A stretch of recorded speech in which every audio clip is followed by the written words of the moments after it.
Bien, pues, pues bienvenidos a esta segunda sesión. Eh, no sé si ya había entrado Gaby.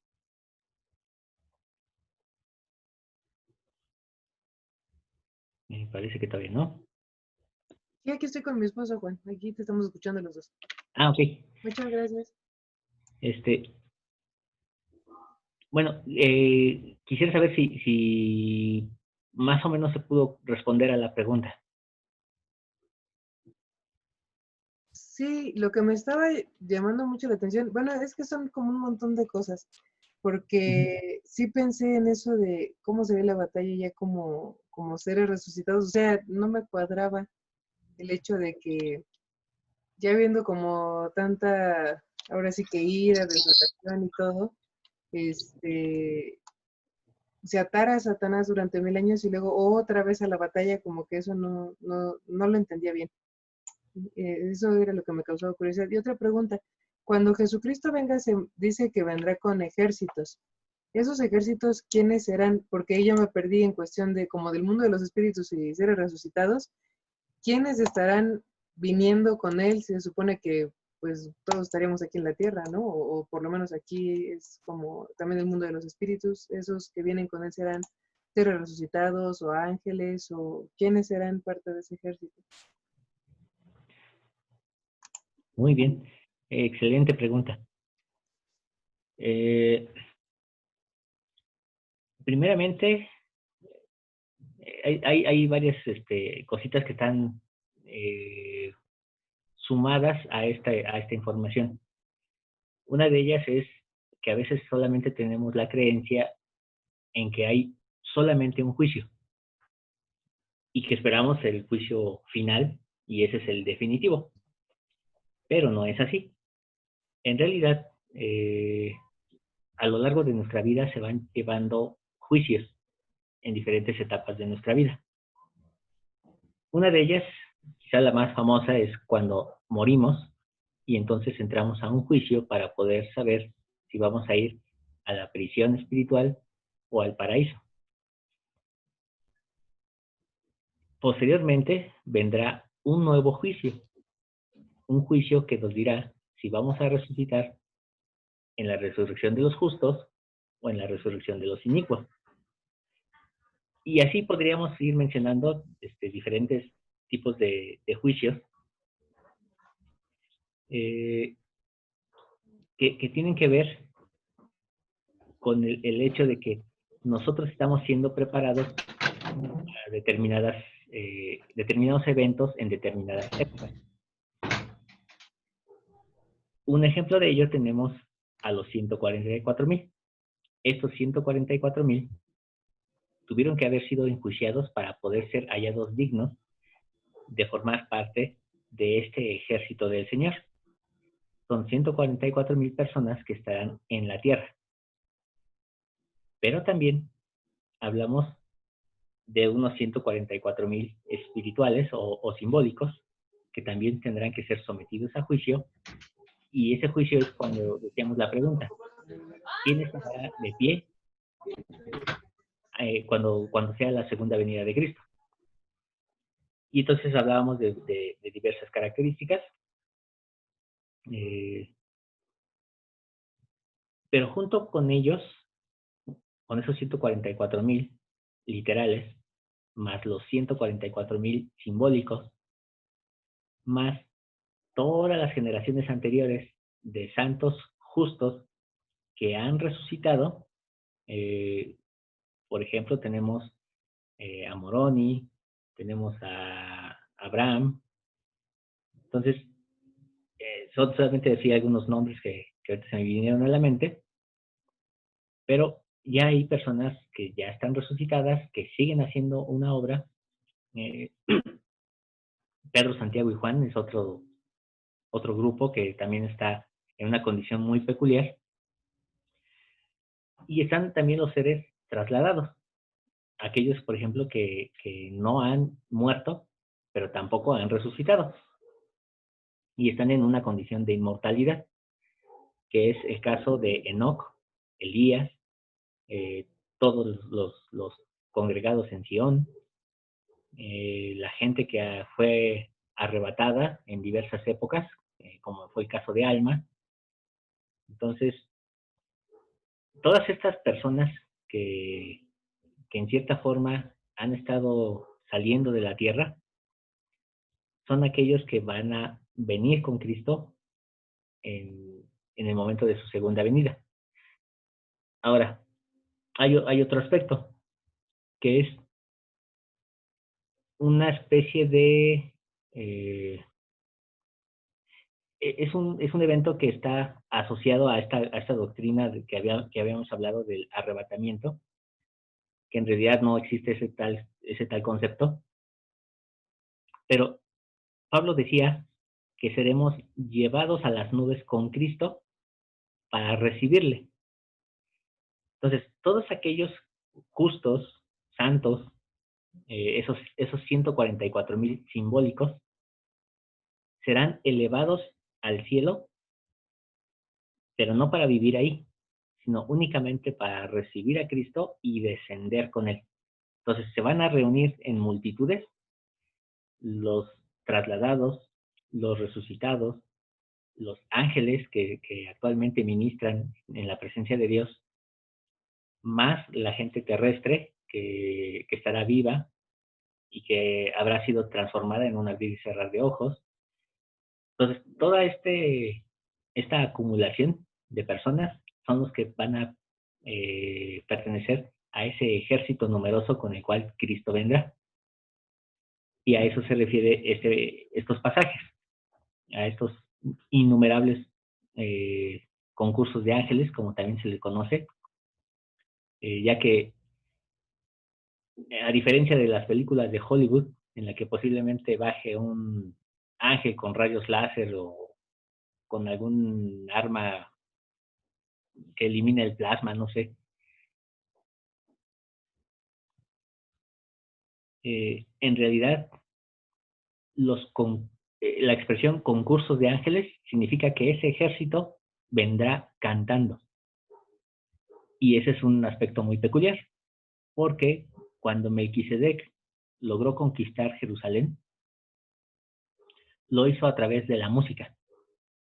De hecho, uno de sus elogios como rey de Salem es que él llegó a ser rey sin necesidad de una guerra.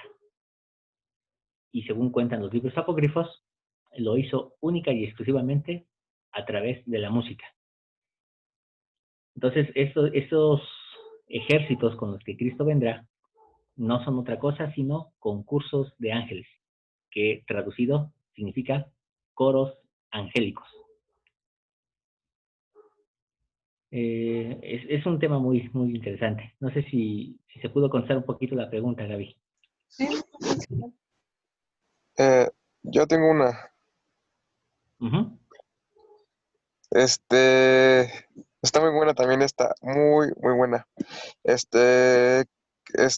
¿Qué me puedes, así como responder sobre la Nueva Jerusalén? Muy buena pregunta.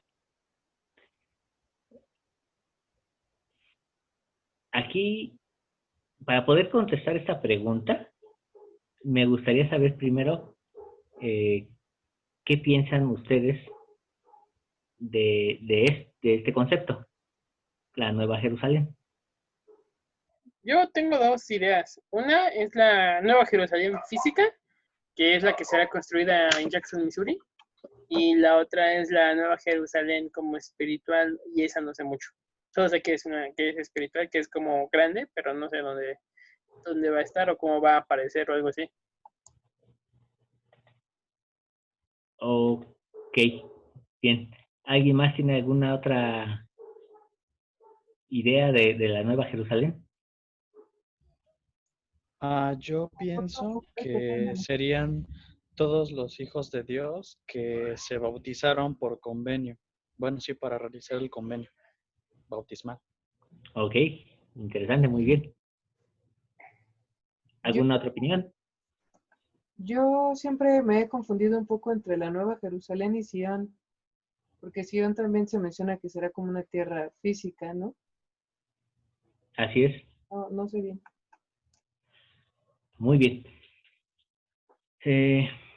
Bueno, les hago estas preguntas a ustedes porque efectivamente es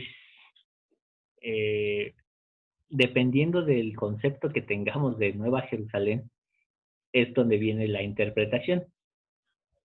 Lo ideal es que tengamos un concepto más real, más consciente de qué es,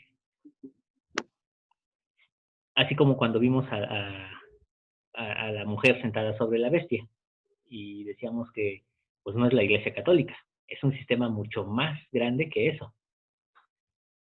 Y entonces, la Nueva Jerusalén, en el concepto antiguo, por decirlo de alguna manera, se refiere precisamente a la Sion de Enoc.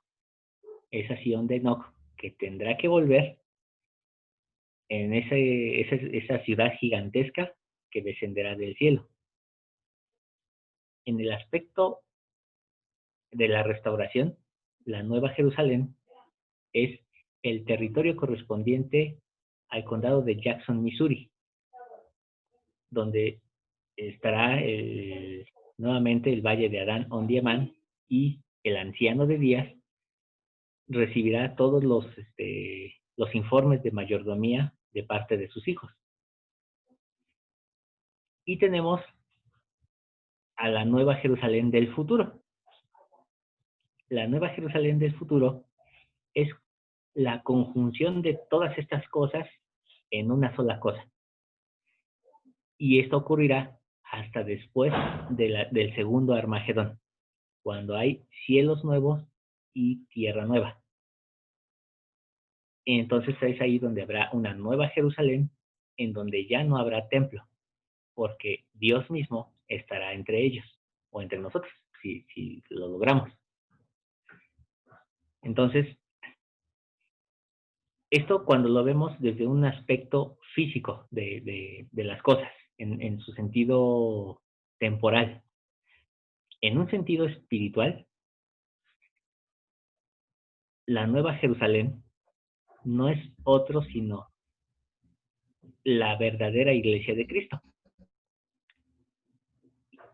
Y ahí es donde retomamos el concepto de no la iglesia institucional, sino la iglesia congregacional. Aquellos que están anhelosamente esperando en Cristo, independientemente del grupo religioso al que pertenezcan. Que cuando lo vean, van a reconocerle y van a llorar y van a decir, ¿quién te hizo estas heridas? Ellos son los que tienen su nombre escrito en el libro de la vida. Y si recuerdan, cuando vimos las iglesias, el ángel le declara a Juan que incluso los pastores tienen sus nombres, están en el libro de la vida, aunque hayan pertenecido a otras congregaciones. Entonces, estos son los que reciben la marca de Dios en sus frentes y en su mano, a diferencia de aquellos que adoraron a la bestia. Ellos son los que no están escritos sus nombres en el libro de la vida y entonces, por lo tanto, ellos no tienen parte en esta Nueva Jerusalén, porque no hay registro de ellos. Ahora, ¿cómo es que no hay registro de ellos? Simplemente porque no hicieron convenio, no esperaron en Cristo, ni en esta vida, ni en muerte. Entonces, obviamente estas personas vivieron sin Dios y vivieron sin ley.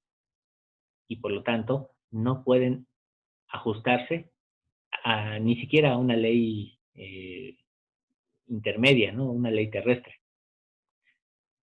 Y tendrán que ir a la ley que puedan soportar. Ahí es donde viene la doctrina de los grados de gloria. Pero aquellos que pertenezcan a la gloria celestial, a la gloria terrestre, por muy hermosa que sea, no son la Nueva Jerusalén. Los que hayan entrado al reino celestial en cualquiera de sus 3 cielos van a poder estar en la Nueva Jerusalén, en la Sion celestial. Entonces, pero eso solamente porque han recibido los convenios y sus nombres están en el libro de la vida. Entonces, para que haya una Jerusalén, una nueva Jerusalén, es necesario que sea hecha nueva. Es decir, no una restaurada, sino una nueva.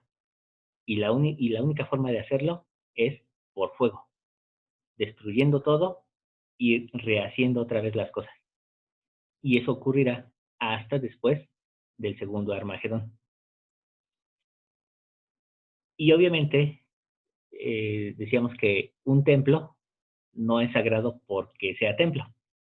Un templo es sagrado por las personas que entran a ese lugar, por la santidad con la que obran al estar en ese lugar.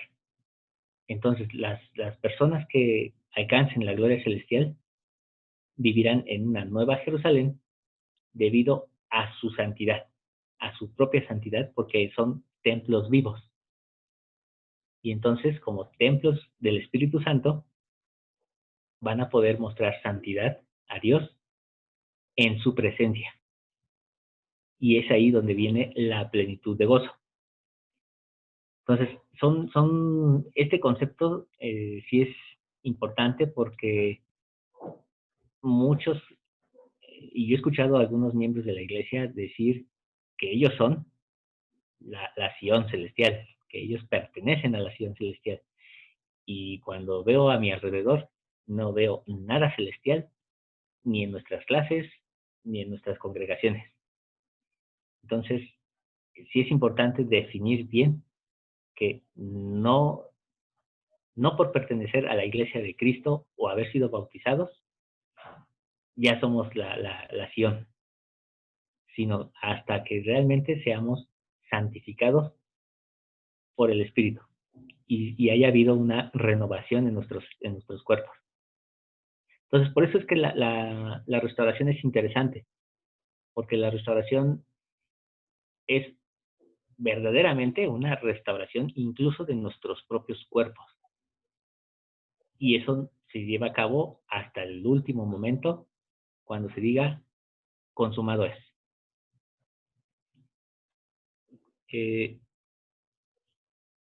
Digo, yo sé que a lo mejor ahorita los atiborré de mucha información. No sé si hay algo más que quieran preguntar. Bueno, José primero. Yo al último.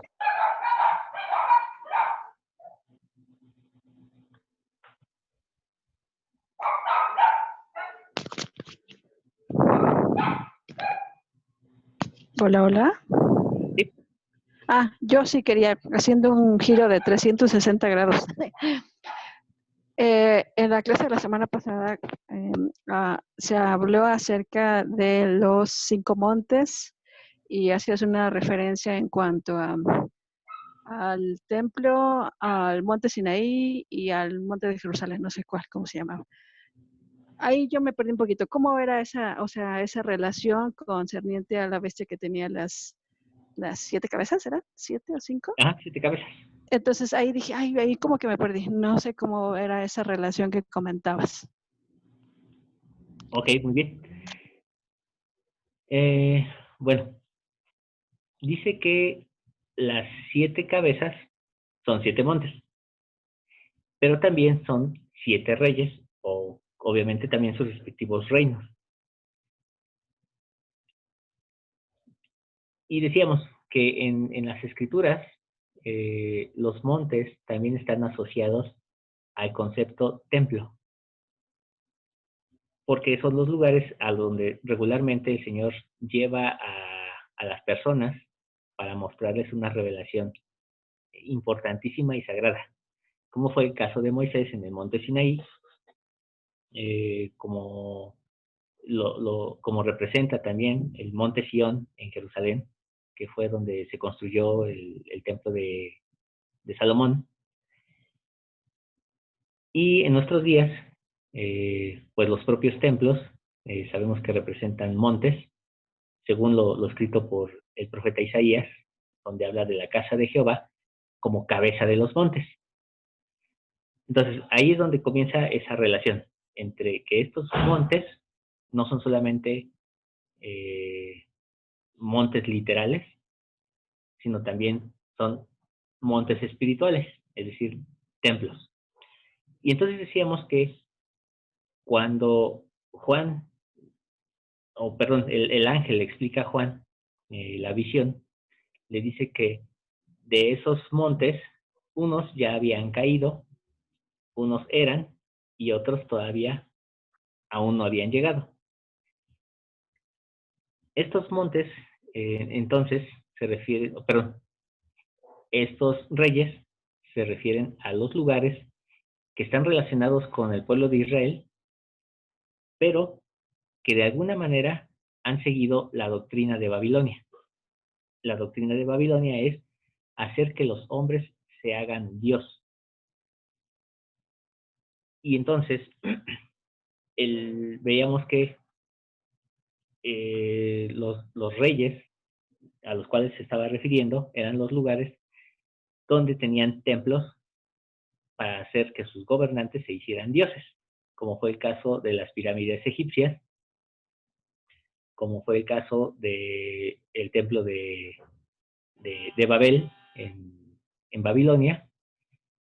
Y bueno, ahí veíamos otras imágenes de otros templos, de la adoración al fuego, de adoración a Zeus, que en los reinos posteriores se estaría también manifestando ese mismo principio que maneja la doctrina de Babilonia. Entonces, por eso decíamos que los templos, perdón, que estos montes hacen referencia también a templos.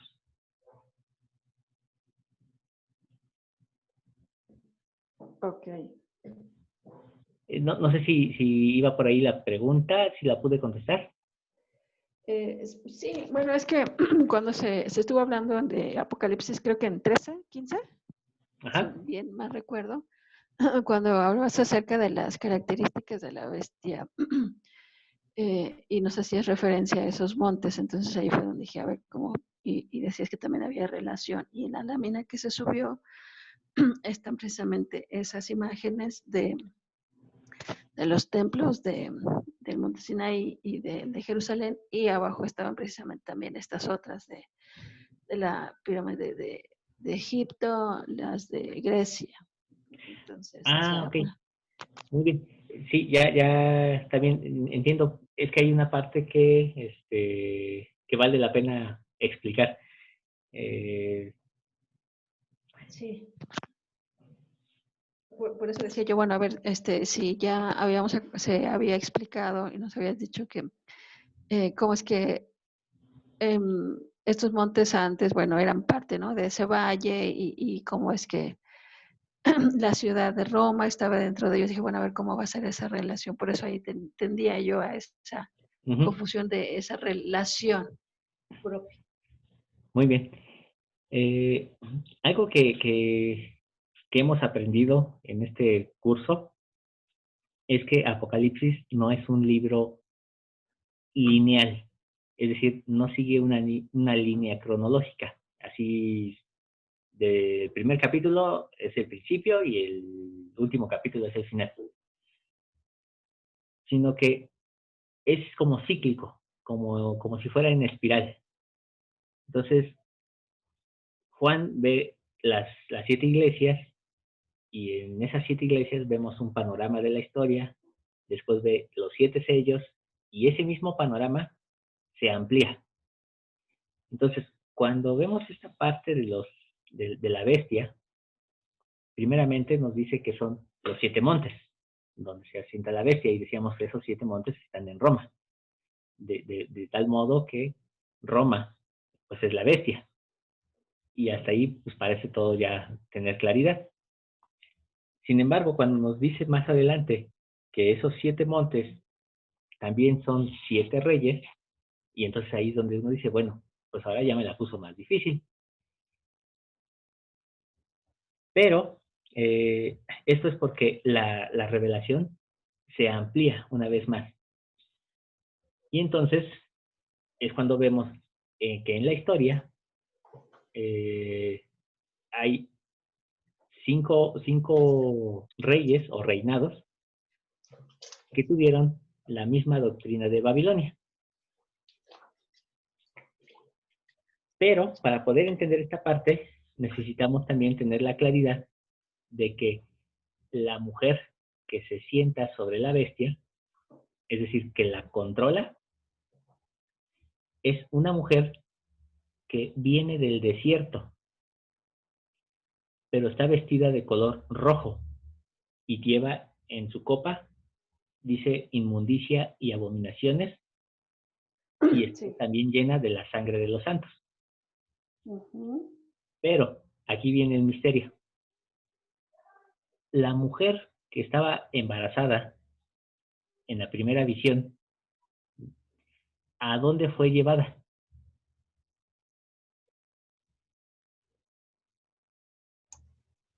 Al desierto, ¿no? Al desierto.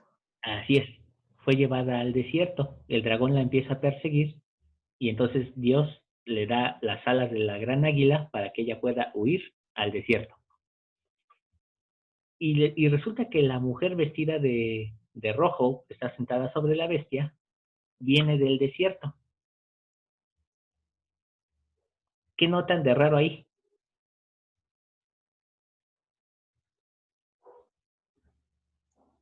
Más que raro, suena como si la mujer que viniera del desierto fuera aquella que fue perseguida por Satanás. O sea, es como si fuera el regreso de esa mujer, pero como pervertida. Exacto. ¿Cuál fue la pregunta? Perdón. Preguntaba que qué notaban de raro en el hecho de que la mujer que estaba vestida de rojo, la gran ramera, viene del desierto, y en cambio la mujer vestida del sol huye al desierto. Ah, ya. Bueno, yo Efectivamente, pienso. vemos ahí que la mujer que está sentada sobre la bestia viene usurpando el papel de la verdadera iglesia. Es una institución que se hace pasar por la iglesia de Cristo. Y recordemos que la iglesia de Cristo se distingue por tener a los elegidos. En el libro de Primer Nefi vemos la aparición del grande y espacioso edificio. Y este grande espacioso edificio alberga a personas que están muy bien vestidas. Nos dice que estaban en una posición de señalar con el dedo del escarnio y burlarse de aquellos que estaban por comer o que habían comido del fruto. ¿Qué notamos aquí? Que esta mujer tiene una relación directa con el edificio grande y espacioso. ¿Por qué? Porque nos hablan de una institución, de un grupo de personas, es decir, una iglesia de élite, un grupo de personas que se siente superior al resto de la humanidad y que toma decisiones hasta el punto de decir a sí mismo, yo soy Dios y yo puedo decidir quién vive y quién muere, cuándo compran y cuándo venden. Entonces, esta forma de que se hace pasar como nosotros somos los elegidos de Dios, es precisamente el sistema que se repitió en Egipto, en Babilonia, con los medos persas, con los griegos y por último con los romanos.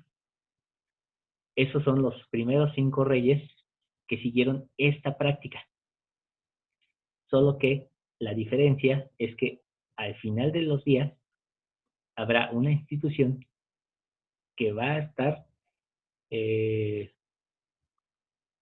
haciéndose pasar como una enviada de Dios, pero no es así.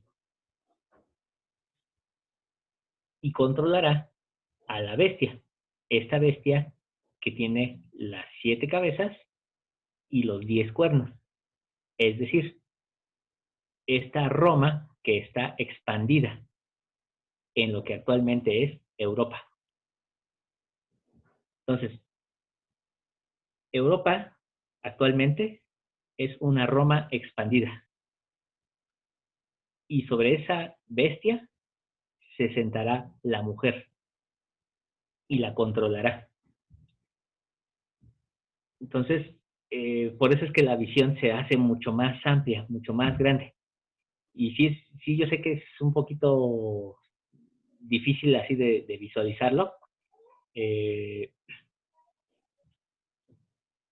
pero sí es importante que analicemos esta parte de esta mujer cuando aparece, porque a veces parecería tan fácil decir, pues esta es la Iglesia Católica. ¿Por qué? Porque es la madre de las rameras y porque todas las iglesias protestantes pues nacieron de ella,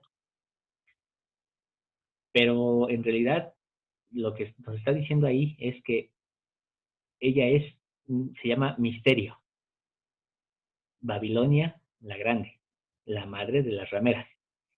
Entonces, ahí no está hablando de una religión en particular, sino de una gran ciudad, de un grupo de personas que tienen esta doctrina de Nimrod, de poder aparentemente proteger al pueblo para en realidad estar ejerciendo injusto dominio sobre él a través de un falso sacerdocio.